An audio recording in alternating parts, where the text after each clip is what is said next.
حضرت ابوبکر صدیق رضی اللہ عنہ کی خلافت کے زمانے کا واقعہ ہے۔ دو اشخاص تھے، ایک کا نام تھا اقرا بن حابس اور ایک کا نام تھا عیینہ بن حصن۔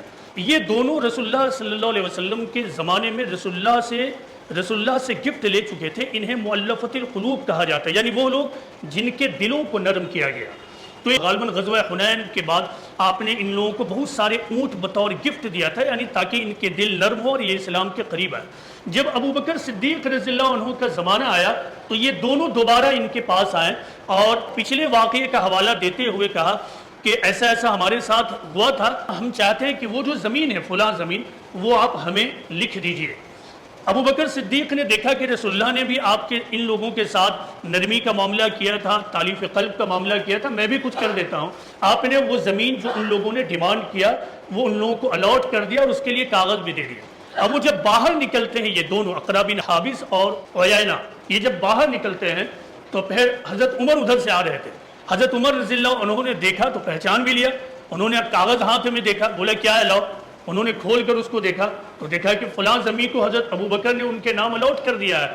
انہوں نے کاغذ لیا اور پھاڑ دیا۔ اب غور کیجئے کہ اس وقت امیر المومنین کون تھے؟ ابوبکر۔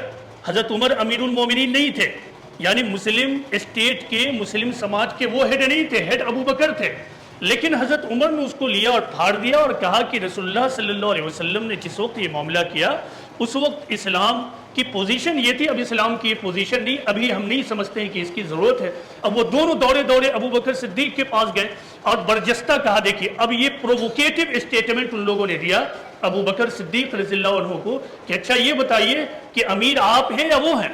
ابوبکر صدیق کی اب ذہانت دیکھیے، انہوں نے کہا کہ اگر وہ چاہیں تو وہی امیر ہیں، اگر وہ چاہیں تو پھر وہی امیر ہیں، یعنی وہی ہیڈ ہیں، رولر ہیں۔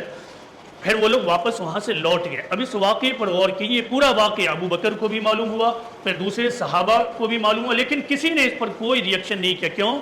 اس لیے کہ سب نے اس اصل معاملے کو توہین اور بے عزتی سے الگ کر دیا۔ ابوبکر نے اپنی توہین اور بے عزتی کو الگ کیا کہ میری بے عزتی ہو رہی ہے، میں امیر ہوں، اور اصل واقعے پر غور کیا کہ حضرت عمر رضی اللہ عنہ آخر کیوں ایسا بول رہے ہیں۔